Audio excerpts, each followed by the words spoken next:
1 point with Arnold Gamboa. For the past week, I think week and a half, we've been moving places from one place to another. We are moving our stuff sa old house to the new house. And for some of you who've done that in the past, you know how tiring it is. Diba? Napapansin nyo ba na bago yung aking set ngayon? Set ang tawag natin yan, YouTube set. Sabi ni Antebong yung ating cactus ngayon bago. Kasi bago yan. Hindi pa nga tapos. Nagkakaproblema pa rin kami sa pagsisetup. And if you are going to check out our new home, you can see rubbles all around. And when you see the rubbles around, you can imagine the physical tiredness every single night that my wife and I, including my kids, are experiencing. In fact, I feel so tired ngayong gabing ito na I felt like I don't want to, do this broadcast and I just skip it. But this is a commitment. I want to commit myself to do this regularly and to be able to minister to you guys. I am so physically tired today because of the move that we've been doing for the past week and a half. Pero alam nyo, madali lang solusyonan ang pagiging pagod physically. Madali lang naman solusyonan yan eh. Ang solusyon dyan, you take a rest, physically, you sleep, 8 hours, 10 hours, dire-diretso, and you probably need to take some vitamins, you take care of your body, and you're going to be able to recuperate. That's how you beat being tired physically. The problem though is when you are tired and weary emotionally, relationally, or spiritually. Yun ang problema. Maybe you are emotionally tired today. Maybe you have a lot of problems that you're thinking about. Maybe you have fears. You know that there are a lot of things that are happening right now. COVID-19 is there. People are getting sick. People are dying. Your friends probably are dying. And you are afraid. And that's emotionally tiring.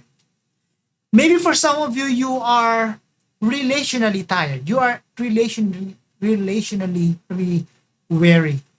You have some problems with your, you have some marital issues.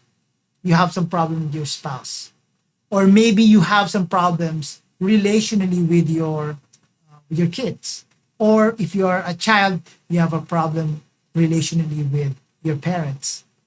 Or maybe with your friends. Medyo meron kayong best friend na nakaaway. You're relationally weary and tired. Ang hirap nun, ang bigat nun, di ba? Ang bigat nun. But maybe you're also, for some of you, you are spiritually tired. You've been running away from God for the longest time. Spiritually, you don't want to accept the call of God to come back home. Hindi mo tinatanggap yung bagay na yun. And so, again, physical tiredness is easy to fix. But if you are emotionally tired, if you are relationally tired, if you are spiritually weary, it's easier said than done. Ang hirap magpahinga.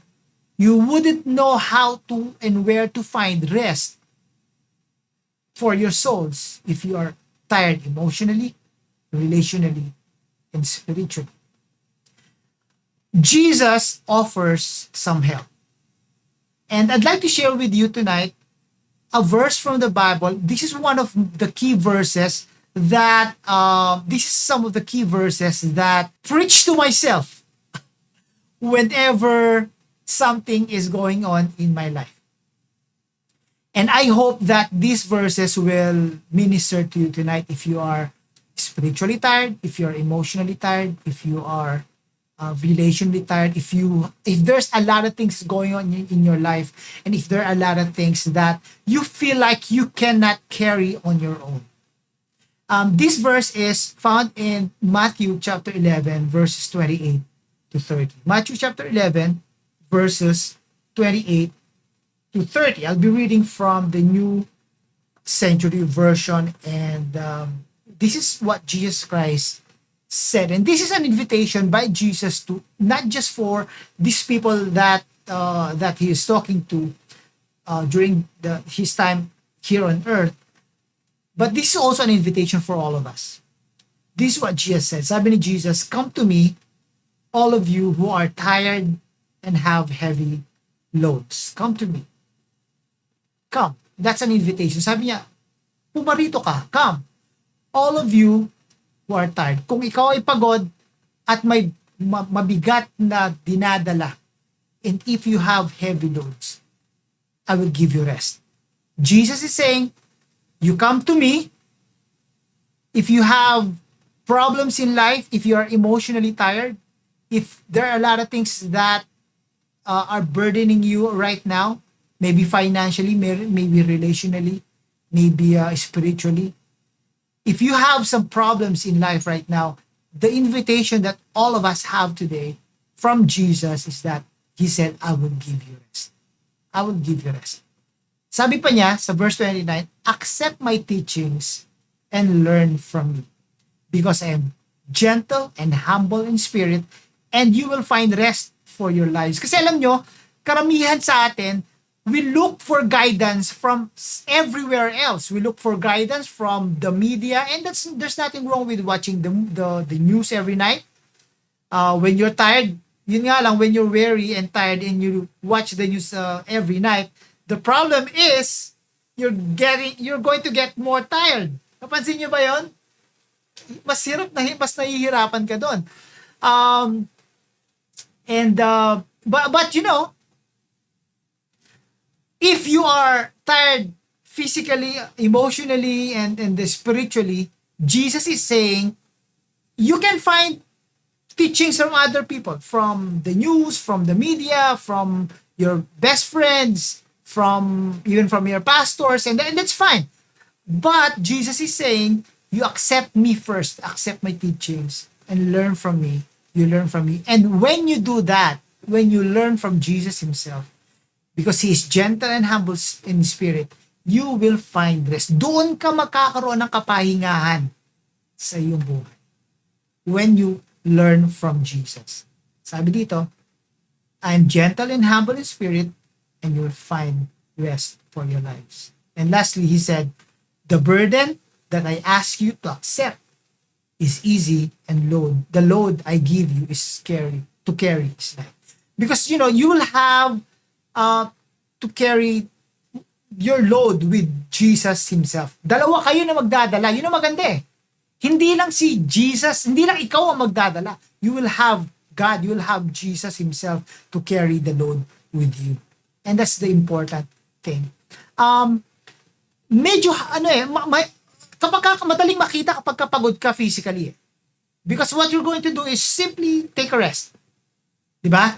You lie down, you sleep for 8 hours, 10 hours, and that's all. After you wake up, when you wake up, you'll feel relaxed. That's how physical tiredness looks like. But how about when you're emotionally tired? When you have problems that come your way, how can you rest? How can you rest your mind?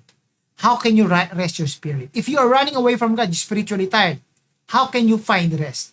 When you are relationally tired, if you feel like everyone is against you, if you feel like people are, if you have issues with different people in your life, how can your heart find rest when you don't know how? And that is Christ's invitation to you. Ask him to carry the loads with us. And we reply back, we respond to his call to go to him. Jesus is saying, you're going to find rest today for yourself. Ito yung sinasabi ni Paul na yung peace na hindi mo alam kung saan nanggagaling. Yung katiwasayan ng puso mo na alam mo, matiwasay ang puso mo pero hindi mo alam bakit ganon matiwasay ang puso mo. hindi mo alam kung bakit. Yun ang tinatawag natin na peace that passes all understanding. And only Jesus can provide that peace for you. And so my prayer for all of us tonight, including myself, I'm physically tired right now. I'm going to sleep later on. But I'm also emotionally tired. I'm also spiritually tired kasi magkakasama yan. There are some problems out there. And just like you, nakakaproblema din ako. Marami din tayong nagiging problema sa buhay. And I can find rest for my soul when I say, you know what, Jesus, carry the load with me. You know what, Lord, I know that you are wise, you're wiser, you are more powerful, and you know the future ahead of time, and I don't. And most especially, you know what's best for me. I'm going to lay my burden on you, and I will be carrying the load with you together. And when I do that, and when you do that, you will find rest for your soul. So my hope, my prayer is that together, lahat tayo, will all give our burdens to Jesus and Jesus alone. So that when we do that, we'll find rest for our souls. 1 point with Arnold Gamboa.